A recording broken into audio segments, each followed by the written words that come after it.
Good morning friends, ज्ञान channel में आपका स्वागत है। आज से हम इलेक्ट्रॉनिक मीडिया पेपर के ऊपर बात करेंगे। तो आज हम यूनिट 1 कवर करेंगे, जिसके अंदर introduction to radio as mass communication, functioning of radio news room, types of news bulletins, compilation of news, full copy compiling news bulletins. तो ये होगा। इसके अलावा जो है लास्ट में हम रेडियो प्रोग्राम प्रोडक्शन के बेसिक इक्विपमेंट्स क्या क्या होते हैं इसके ऊपर बात करेंगे। चलिए शुरू करते हैं आज का क्लास। तो सबसे पहले हम बात करेंगे radio as a mass medium के ऊपर। तो रेडियो बहुत ही पावरफुल मास मीडियम है। इसने सोसाइटी, कल्चर और कम्युनिकेशन, इन सब चीज़ों को एक तरह से शेप करने में बहुत ही इसका सिग्निफिकेंट रोल रहा है। जब से स्टार्ट हुआ है तब से आपको पता ही है कि रेडियो अर्ली 20th सेंचुरी में स्टार्ट हुआ था। इंडिया में भी 1923 के आसपास जो है ये शुरू हो गया था। जब 1920 में ही समझ लीजिए कि यूनाइटेड स्टेट में फर्स्ट रेडियो 1920 में शुरू हुआ था। उसके बाद इंडिया के अंदर भी 1923 में आ गया था। तो ये बहुत ही इम्पॉर्टेंट, एक बहुत ही समझ लीजिए कि सोफिस्टिकेटेड, बहुत ही सिंपल टूल है, एक एज ए मास मीडियम, जो कि सोसाइटी के ऊपर जिसने कि बहुत ज़्यादा इम्पैक्ट डाला है आज तक। रेडियो की पॉपुलैरिटी 1920s में इतनी तेज़ी से बढ़नी शुरू हो गई थी कि ये एक बहुत ही डोमिनेंट मीडियम जो है न्यूज़, इंटरटेनमेंट और इन्फॉर्मेशन को एक जगह से दूसरी जगह पहुंचाने के लिए बहुत इम्पोर्टेंट टूल का इसने काम किया है। अगर हम बात करें करेक्टरिस्टिक क्या क्या है रेडियो का एज ए मास मीडियम, तो सबसे पहले तो ये ऑडियो बेस्ड है। रेडियो ऑडियो कंटेंट पे ही डिपेंड करता है, क्योंकि आप इसमें विजुअल तो इसमें कुछ होता नहीं, आप कुछ देख नहीं सकते हैं, आप ओनली सुन सकते हैं। तो इसको लिसनर के लिए बहुत ही हाईली एक्सेसिबल मीडियम के तौर पे जाना जाता है। ये ऑडियंस को sound, music, speech, sound effects के माध्यम से आपको समझ लीजिए कि ये इंगेज करता है और एक बहुत ही अच्छा समझ लीजिए कि आपका लिसनिंग का एक्सपीरियंस ये पैदा करता है। दूसरा इसका वाइड स्प्रेड एक्सेसिबिलिटी। रेडियो बहुत दूर तक जो है एक्सेसिबल है, क्योंकि इसका जो रेंज जो होता है, इसकी जो सिग्नल्स होते हैं एफएम और एएम के, और एफएम तो फिर भी एफएम का डिस्टेंस कम होता है, लेकिन एएम जो होता है, एएम वेव्स होती हैं जिसको जो है कि बड़ी वेव बोला जाता है, ये काफ़ी दूर तक ट्रेवल कर सकती हैं। तो आप पूरे वर्ल्ड में एक जगह से दूसरी जगह आप जो है रेडियो ट्रांसमिशन बहुत आसानी से कर सकते हैं। इसलिए ये बहुत ही दूर तक जो है डाइवर्स ऑडियंस को एक्सेसिबल है। और ये हर हाउस होल्ड में, गाड़ियों के अंदर, आपके मोबाइल फ़ोन में, जितनी भी पोर्टेबल डिवाइस में, सभी में ये फैसिलिटी होती है मैक्सिमम डिवाइसेस में, कि आप रेडियो सिग्नल्स को रिसीव कर पाएँ, और जिसकी वजह से ये बहुत ही वास्ट पॉपुलेशन को कनेक्ट कर सकती है। Real time broadcast. Radio broadcast real time होते हैं। इमीडिएट जो है इसका जो है न्यूज़ वगैरह का डिसेमिनेशन करने के लिए, लाइव इवेंट्स कुछ हो रहा है, कोई इन्फॉर्मेशन हो रहा है, आप देखेंगे कमेंट्री वगैरह आते रहते हैं, मैसेज होते हैं उनके सबके, या कोई इवेंट हो रहा है इम्पोर्टेंट, तो उसका इन्फॉर्मेशन लाइव आता रहता है। तो इमीडिएट इसका जो है रिले हो जाता है। इस तरह से इसको एक जो है ब्रेकिंग न्यूज़ और इमरजेंसी कम्युनिकेशन के लिए आप एक बहुत बड़ा समझ लीजिए कि इसको सोर्स के नाम पे मान सकते हैं। Local and global reach. Radio station local community को भी जो है इस्तेमाल किया कर सकते हैं, या फिर ग्लोबल ऑडियंस के लिए भी कंटेंट को ब्रॉडकास्ट कर सकते हैं। इसको हम एएम के माध्यम से, एफएम सिग्नल्स के माध्यम से, और ऑनलाइन स्ट्रीमिंग अभी आजकल नया चल गया है सोशल मीडिया के ऊपर, इसके माध्यम से पहुंचा सकते हैं। इसी वजह से इस जो वर्सटाइलिटी इसकी है, एक्चुअली इसकी वजह से रेडियो को लोकलाइज और ग्लोबल मीडिया इंटरेस्ट दोनों के लिए काम करता है ये। Diverse content.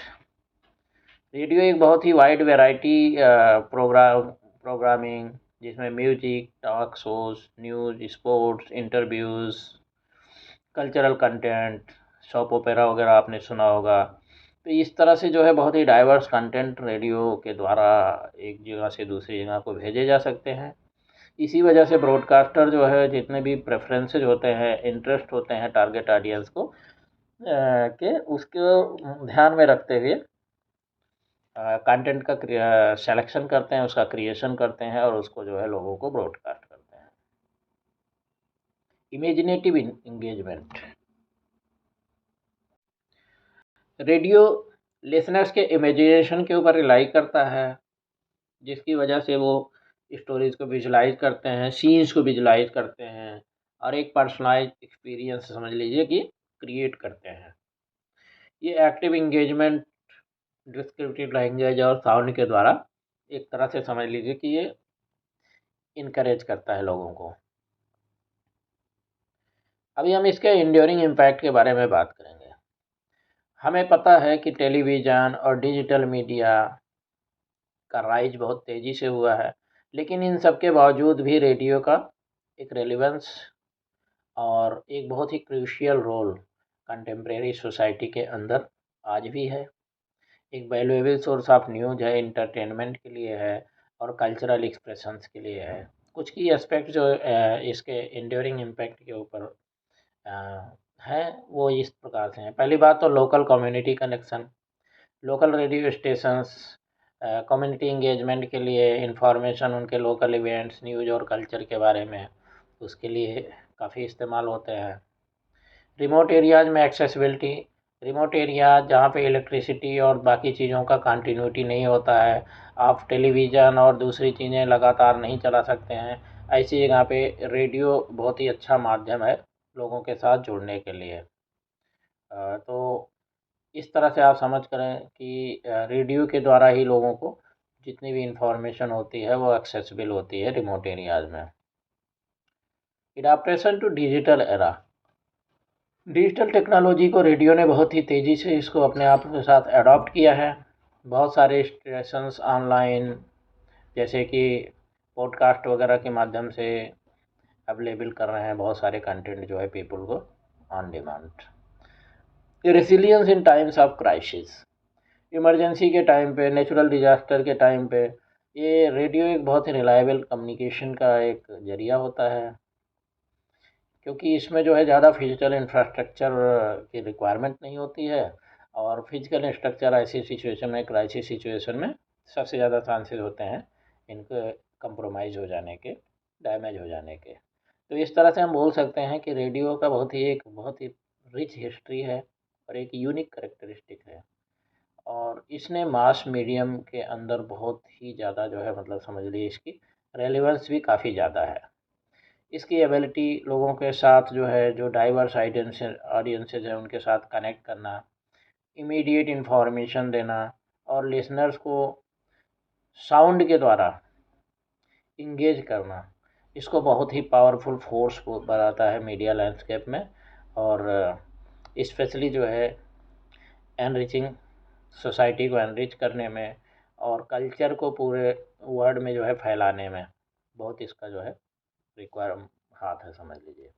अभी हम बात करेंगे functioning of radio news room. तो रेडियो न्यूज़ रूम किस तरह से फंक्शन करता है। रेडियो न्यूज़ रूम एक बहुत ही वाइटल कंपोनेंट होता है किसी भी रेडियो स्टेशन का, जो कि न्यूज़ कंटेंट लिसनर्स को प्रोवाइड करता है।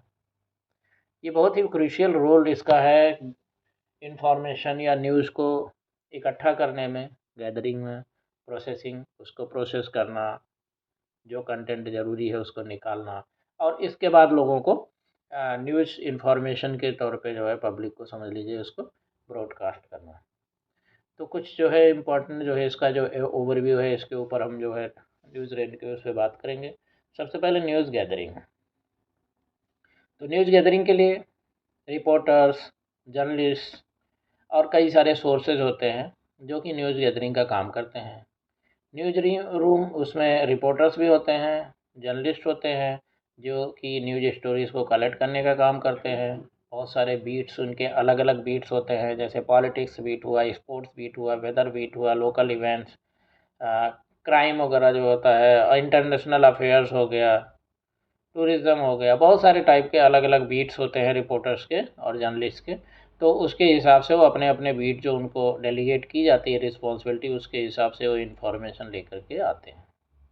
इसके अलावा जो सोर्सेज होते हैं, बहुत सारे सोर्स होते हैं, गवर्नमेंट सोर्सेज जैसे प्रेस रिलीजेज वगैरह होंगे, इंटरव्यूज़ होंगे, इसके अलावा wire service, social media, official statements, on the ground reporting, ये सारी चीज़ें, ये सारे सोर्सेज होते हैं न्यूज़ को एक जो है इकट्ठा करने के लिए। इसके बाद स्टोरी सिलेक्शन, तो इसके अंदर स्टोरी सिलेक्शन में आपका एडिटोरियल ग्रुप का जो है एडिटोरियल टीम का रोल आ जाता है। तो इसमें न्यूज़ रूम के एडिटोरियल टीम क्या करती है कि वो ये डिसाइड करती है कि कौन सी स्टोरी जो है हमारे लिए न्यूज़ वर्दी हैं और इनको कवर करने की ज़रूरत है। स्टोरीज का रेलिवेंस, उनका सिग्निफिकेंस ऑडियंस के लिए क्या होगा, उन सब चीज़ों को ध्यान में रख करके सेलेक्ट की जाता है कि कौन सी न्यूज़ स्टोरी को जो है आप कवर करेंगे। इसके अलावा एडिटोरियल मीटिंग्स बहुत सारी होती हैं, जिसमें स्टोरी के आइडियाज़, असाइनमेंट्स और कवरेज प्लान्स के ऊपर डिस्कशन करने का काम किया जाता है। उसके बाद रिसर्च एंड वेरिफिकेशन, कोई भी स्टोरी जब आपको मिलती है तो सबसे इम्पॉर्टेंट है कि बिफोर उसको ब्रॉडकास्ट करने के, बिफोर सेलेक्ट करने के, आपको उसको जो है वेरीफाई करना बहुत ज़रूरी होता है। तो उसमें फैक्ट चेकिंग जो होता है, उसमें जर्नलिस्ट इंफॉर्मेशन जो आपको मिला है उसकी एक्यूरेसी चेक करते हैं, और इस चीज़ से वो जो है उनको लास्ट में विश्वास होता है कि ये न्यूज़ जो है क्रेडिबल है और रिलायबल है, या फिर जो है नहीं है तो उसको जो है छोड़ दिया जाए। इसके अलावा बैकग्राउंड रिसर्च बहुत सारे रिपोर्टर्स कंडक्ट करते हैं, जिससे बैकग्राउंड इंफॉर्मेशन उस पर्टिकुलर स्टोरी के बारे में आपको मिल जाती है। तो इसको आप सोशल मीडिया के थ्रू, इंटरनेट पे, बुक्स वगैरह और बाकी पहले के जो नोट्स हैं, पहले की चीज़ें जो कवर की गई, इन सब चीज़ों के माध्यम से आपको पता चल जाता है। इसके बाद है राइटिंग एंड एडिटिंग, स्क्रिप्ट की राइटिंग का काम करना पड़ता है। तो जर्नलिस्ट जो होते हैं वो न्यूज़ स्क्रिप्ट लिखते हैं, क्लियर, कंसाइज और एंगेजिंग लैंग्वेज का इस्तेमाल किया जाता है। ये एक स्टाइल जो है रेडियो ब्रॉडकास्ट के लिए जो सूटेबल होता है, उसी स्टाइल में जो है लिखा जाता है। स्क्रिप्ट राइटिंग के बाद आप जो है उसको एडिटिंग का काम करते हैं, एडिटर्स उसको रिव्यू करते हैं, स्क्रिप्ट को एडिट करते हैं ताकि उसमें एक्यूरेसी हो, क्लैरिटी हो, और स्टेशन का जो स्टाइल गाइडलाइंस हैं उसके हिसाब से वो समझ लीजिए कि एक तरह से उसको अधेयर कर रहा हो। इसके बाद नेक्स्ट है रिकॉर्डिंग एंड प्रोडक्शन।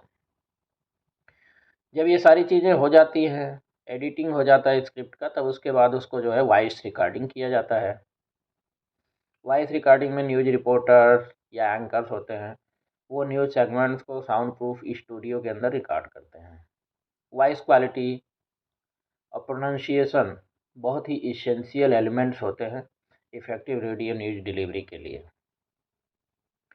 साथ साथ रिकॉर्डिंग के टाइम पे आपको साउंड इफ़ेक्ट, एम्बियंट ऑडियो और इंटरव्यू क्लिप्स, ये सब चीज़ें इनकॉर्पोरेट उसके अंदर न्यूज़ सेगमेंट के अंदर कर दी जाती है, ताकि आपको स्टोरी टेलिंग जो है आपकी वो और ज़्यादा इन्हांस हो जाए और ज़्यादा लोगों को सुनने में अच्छा लगे। इसके बाद नेक्स्ट है न्यूज़ ब्रॉडकास्ट। तो न्यूज़ ब्रॉडकास्ट में आपको रेडियो स्टेशंस न्यूज़ बुलेटिन्स को एयर कर देती हैं और अपने शेड्यूल टाइम पे, दिन भर में जब जब उनका शेड्यूल टाइम होता है। इसमें कभी कभी जो है कोई कोई टाइम पे आपको ओनली ब्रीफ अपडेट्स दिया जाता है, और कोई कोई टाइम होता है जहाँ पे आपके प्रॉपर जो है लॉन्ग न्यूज़ प्रोग्राम्स होते हैं, उसके अंदर कंप्लीट न्यूज़ को कवर किया जाता है। इसके अलावा लाइव रिपोर्टिंग भी होती है, जैसे लाइव इवेंट्स कोई हैं तो उसमें रिपोर्टर्स लाइव कवरेज उसका प्रोवाइड करते हैं, उस पार्टिकुलर फील्ड से, उस पार्टिकुलर लोकेशन से, via remote connections. Next is distribution. तो डिस्ट्रीब्यूशन के अंदर भी ब्रॉडकास्टिंग जो किया जाता है, रेडियो न्यूज़ रूम जो होते हैं वो इंश्योर करते हैं कि जो न्यूज़ सेगमेंट्स ब्रॉडकास्ट कर रहे हैं उसको जो स्टेशन का शेड्यूल है उसके हिसाब से करें। बहुत सारे रेडियो स्टेशन न्यूज़ कंटेंट अपनी वेबसाइट के ऊपर या सोशल मीडिया प्लेटफॉर्म के ऊपर भी ऑनलाइन ऑडियंस के लिए प्रोवाइड करते हैं। नेक्स्ट है कंटिन्यूअस अपडेट्स। तो स्टोरेज को अपडेट किया जाता है, जितनी भी डेवलप हो रही हैं स्टोरेज, उसमें जो जो नया इन्फॉर्मेशन अवेलेबल होता है उसको अपडेट करते रहते हैं। और इसके अलावा इमरजेंसी के टाइम पे या क्रिटिकल इवेंट्स में रियल टाइम अपडेट और इमरजेंसी अलर्ट्स भी जो है आप समझ लीजिए आपका न्यूज़ रूम प्रोवाइड करता रहता है। ऑडियंस एंगेजमेंट, लिसनर इंटरेक्शन के ऊपर भी काफ़ी फोकस होता है। बहुत सारे रेडियो स्टेशन लिसनर पार्टिसिपेशन को कॉल्स के माध्यम से, ईमेल के माध्यम से या सोशल मीडिया मैसेजेज के माध्यम से उनसे फीडबैक, उनका ओपिनियन जो है न्यूज़ टॉपिक के ऊपर लेने के लिए उनके साथ भी इंगेज होते हैं।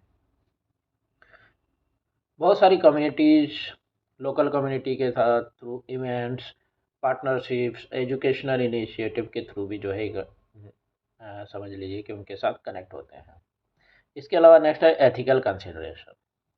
तो जर्नलिस्टिक एथिक्स को फॉलो करना बहुत ज़रूरी है। रेडियो न्यूज़ रूम के अंदर एथिकल प्रिंसिपल्स जैसे एक्यूरेसी, फेयरनेस, ऑब्जेक्टिविटी अपने रिपोर्टिंग में ये पक्का जो है फॉलो करना बहुत ज़रूरी होता है। इसके अलावा बहुत सारे न्यूज़ होते हैं जिनकी सेंसिटिविटी होती है, उनको एक समझ लीजिए कि प्राइवेसी होती है। तो जो सेंसिटिव या पर्सनल स्टोरीज़ को जब कवर करते हैं तो इन सब चीज़ों के प्राइवेसी और सेंसिटिविटी के ऊपर पक्का फोकस होना चाहिए और ऐसी चीज़ को न्यूज़ में पब्लिश नहीं कर देना चाहिए जो कि जो इंडिविजुअल स्टोरी कवर की जाती है जिसके बारे में वो उसको अगर नहीं चाहता है। तो इस तरह से हम बोल सकते हैं कि रेडियो न्यूज़ रूम एक बहुत ही डायनेमिक, फास्ट पेस्ड इन्वायरमेंट है जहाँ पे कि प्रोफेशनल न्यूज़ को गैदर करने के लिए, वेरीफाई करने के लिए, उसको एडिटिंग करने के लिए और न्यूज़ और इन्फॉर्मेशन को डिलीवर करते हैं पब्लिक को थ्रू ब्रॉडकास्ट। ये बहुत ही वाइटल सोर्स का काम करता है कोई भी करंट इवेंट्स के लिए और पब्लिक ओपिनियन को शेप करने में, कम्युनिटीज़ को इन्फॉर्म करने में बहुत ही इसका क्रूशियल रोल है। अभी नेक्स्ट बात करेंगे हम टाइप्स ऑफ न्यूज़ बुलेटिन्स। तो न्यूज़ बुलेटिन बहुत सारे तरह के होते हैं। सबसे पहले है regular news bulletin. Regular news bulletin जो होते हैं कंप्रहेंसिव ओवरव्यू जो है दिन का जो टॉप स्टोरी है उनके ऊपर देते हैं और इनका एक फिक्स टाइम होता है। एक रेंज ऑफ टॉपिक कवर करते हैं, national, international news, politics, business, sports, weather और मनोरंजन की चीज़ें। रेगुलर न्यूज़ बुलेटिन कॉमनली जो है ये टेलीविज़न और रेडियो के थ्रू आउट डे समझ लीजिए कि उसको ब्रॉडकास्ट किया जाता है। इसके बाद नेक्स्ट है breaking news bulletin. Breaking news bulletin जो भी अर्जेंट और सिग्निफिकेंट डेवलपमेंट्स होते हैं जिनका इमीडिएट आप समझ लीजिए अटेंशन की रिक्वायरमेंट होती है उनके लिए ब्रेकिंग न्यूज़ बुलेटिन बनाया गया है। ये रेगुलर प्रोग्रामिंग के थ्रू इंटरप्ट करते रहते हैं लेटेस्ट इन्फॉर्मेशन, जैसे भी कोई भी इवेंट अनफोल्ड हो रहा है, जैसे नेचुरल डिजास्टर है, टेररिस्ट अटैक्स है या मेजर पॉलिटिकल डेवलपमेंट्स है, इसके ऊपर आपको देते रहते हैं। Sports news bulletin. Sports news bulletin ज़्यादा से ज़्यादा जो है स्पोर्ट्स रिलेटेड स्टोरीज के ऊपर ही फोकस करते हैं। जैसे कोई गेम है उसका रिजल्ट, उसका क्या स्टेटस है जो खेला जा रहा है। तो इसके अलावा एथलीट्स के इंटरव्यूज़, अपकमिंग इवेंट्स, इनके बारे में इंफॉर्मेशन देते हैं। ये स्पेशली पॉपुलर हैं स्पोर्ट्स ओरिएंटेड चैनल और प्रोग्राम के माध्यम से। Financial news bulletin. Financial news bulletin economic और फाइनेंशियल मैटर को, स्टॉक मार्केट के अपडेट्स को, बिजनेस ट्रेंड्स, कॉरपोरेट न्यूज़, इनको सबको जो है देते हैं और स्पेशली जो है ये बहुत ही वैल्यूएबल होते हैं इन्वेस्टर्स के लिए, ट्रेडर्स के लिए और उन इंडिविजुअल्स के लिए जो फाइनेंशियल सेक्टर में इंटरेस्टेड होते हैं। Weather bulletin. वेदर बुलेटिन आपका वेदर इन्फॉर्मेशन जो है अप टू डेट देते रहते हैं वेदर फोरकास्ट के ऊपर और कोई भी सेवियर वेदर वार्निंग होगा जैसे साइक्लोन या कुछ भी होने वाला होगा उसके ऊपर इंफॉर्मेशन आपको देते रहते हैं। पब्लिक सेफ्टी और डेली एक्टिविटीज़ को प्लानिंग करने में काफ़ी हेल्पफुल होता है ये। Entertainment news bulletin, latest development entertainment industry में जैसे celebrity news, film and music releases, entertainment events, इन सब चीज़ों के ऊपर देते रहते हैं। ये जितने भी ऑडियंसेज हैं वो पॉप कल्चर आर्ट्स के ऊपर उनको सबको जो है ये समझ लीजिए कि एक इन्फॉर्मेशन प्रोवाइडर का काम करते हैं। Local news bulletins news events specific particular geographic region या कम्युनिटी के लिए देते हैं। ये उन रेजिडेंट्स को इन्फॉर्म करने के लिए लोकल इशूज़, इवेंट्स और गवर्नमेंट एक्टिविटी के बारे में बहुत ही एसेंशियल है। Special feature bulletins. Special feature bulletin in depth reporting के लिए कोई स्पेसिफिक टॉपिक पकड़ लिया या कोई थीम पकड़ लिया, उसके ऊपर इन डेप्थ रिपोर्टिंग के लिए इस्तेमाल किए जाते हैं। इसमें investigative journalism, documentaries, human interest stories, इनको सबको कवर किया जाता है। ये जो कोई भी कॉम्प्लेक्स इशू है जैसे, उसके ऊपर बहुत ही अच्छा डीपर अंडरस्टैंडिंग के लिए इस्तेमाल किया जाता है, और ये बहुत ही डिटेल्ड इंफॉर्मेशन किसी भी कॉम्प्लेक्स कोई इशू है उसके ऊपर प्रोवाइड करते हैं। International news bulletins. International news bulletins global perspective provide करते हैं। Significant events around the world उनको कवर करके, ये जो भी उस पार्टिकुलर ग्लोबल अफेयर के लिए और इंटरनेशनल रिलेशंस के लिए जो ऑडियंसेज इंटरेस्टेड होती हैं, उनके लिए बहुत ही ज़रूरी है। Business news bulletins corporate developments, financial markets, mergers, acquisitions, economic trends, इन सब चीज़ों को कवर करती हैं। तो बिजनेस प्रोफेशनल्स और इन्वेस्टर्स के लिए काफ़ी हेल्पफुल होती हैं। Health news bulletin medical breakthrough, health trends, public health announcements, wellness information, ये सब चीज़ें हेल्थ रिलेटेड टॉपिक को ये जो है कवर करती हैं। Technology news bulletin latest innovations, gadgets, software releases, tech industry के अपडेट्स, इन सब चीज़ों को जो है ये कवर करती हैं। जो पॉलिटिकल न्यूज़ बुलेटिन्स होती हैं वो political news, policies, elections, legislative developments, political analysis, इस तरह से जो पॉलिटिकल और गवर्नेंस से रिलेटेड जो लोग होते हैं, इंटरेस्टेड होते हैं इसमें, उन सब तरह का इंफॉर्मेशन जो है पूरा कवर करती है। अभी नेक्स्ट हम बात करेंगे न्यूज़ को कंपाइलिंग। न्यूज़ कंपाइलिंग के लिए सबसे ज़रूरी है न्यूज़ को गैदर करना, उसके बाद उसको सॉर्ट आउट करके उसको प्रायोरिटाइज़ करना कि कौन सी न्यूज़ को अभी देना ज़रूरी है, कौन सी न्यूज़ को बाद में भी इस्तेमाल किया जा सकता है, और किसको जो है आपने ड्रॉप करना है। उसके बाद फिर इंफॉर्मेशन को वेरीफाई करना। फॉर्मेटिंग और स्टाइल, आपको जिस तरह से आपका किस स्टाइल में आप प्रेजेंट उसको करना है, उसके हिसाब से उसको फॉर्मेट करना। हेडलाइन और समरीज़ को बनाना, लिखना उसको।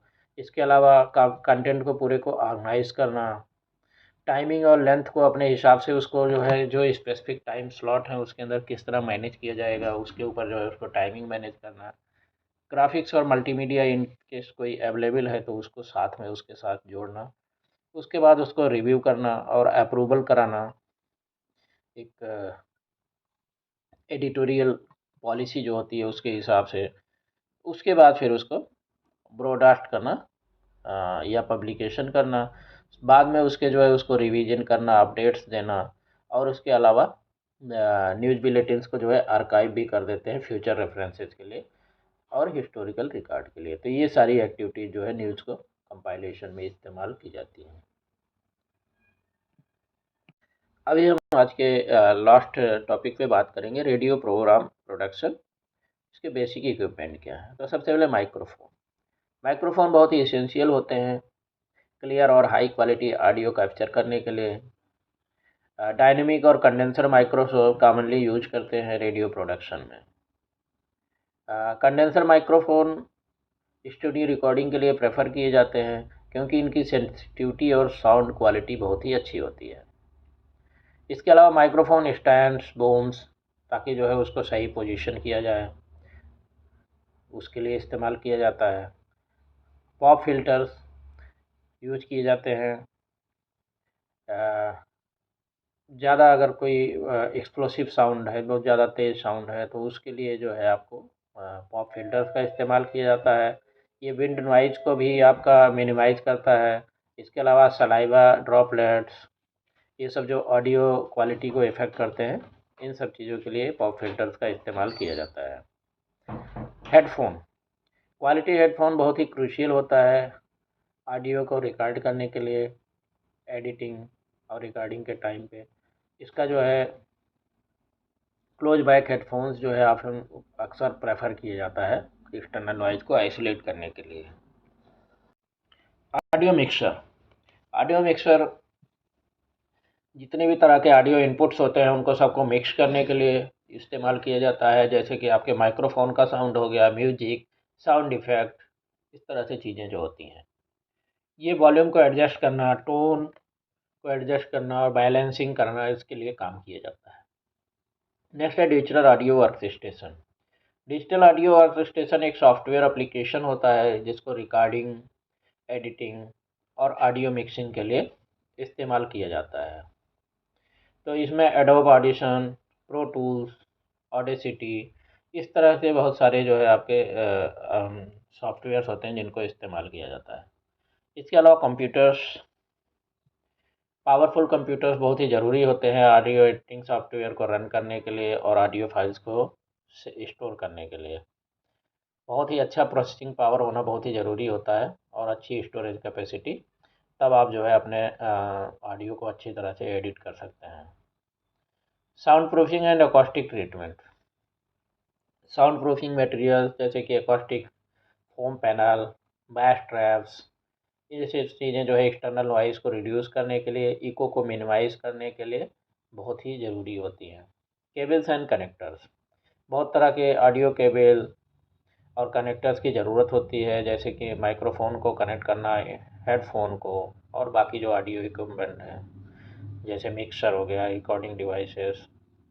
Digital recorder, digital audio recorders जो पोर्टेबल होते हैं बहुत ही हेल्पफुल हैं फील्ड रिकॉर्डिंग के लिए, इंटरव्यूज़ के लिए और ऑडियो कंटेंट को गैदर करने के लिए स्टूडियो से बाहर। फ़ोन हाइब्रिड्स, फ़ोन हाइब्रिड्स का इस्तेमाल किया जाता है फ़ोन कॉल्स को कनेक्ट करने के लिए स्टूडियो के साथ। सीडी प्लेयर और टर्नेबल्स का इस्तेमाल किया जाता है कि सीडी वगैरह है कोई और म्यूजिक प्ले करने के लिए, साउंड इफ़ेक्ट, इस तरह से उनको प्ले करने के लिए इस्तेमाल किया जाता है। इंटरनेट कनेक्टिविटी बहुत ही ज़रूरी है, आपको लाइव ब्रॉडकास्ट अगर करना है, इसके स्ट्रीम करना है, इसके अलावा डाउनलोड करना है आपको ऑडियो क्लिप्स, ऑनलाइन रिसोर्सेज को एक्सेस करने के लिए। ब्रॉडकास्टिंग इक्विपमेंट का इस्तेमाल होता है रेडियो ट्रांसमिशन के लिए, इसमें एंटीनास, ऑडियो प्रोसेसर, ट्रांसमीटर्स, इनकी सबकी जो है रिक्वायरमेंट होती है।